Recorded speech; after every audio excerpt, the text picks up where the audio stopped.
100 টাকার মাংস দেন। 100 টাকার মাংস বিক্রি করবেন নি ভাই? হ্যাঁ, দেন। তো ভাইরে বললাম যে 100 টাকার মাংস বিক্রি করবেন কিনা, ভাই বললো অবশ্যই করব। দেখি 100 টাকার কটুক মাংস পাওয়া যায়।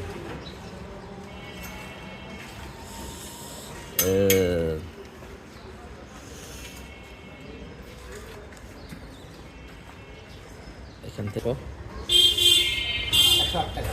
108 টাকা আসছে। একটু পিস পিস করে দেন কষ্ট করে।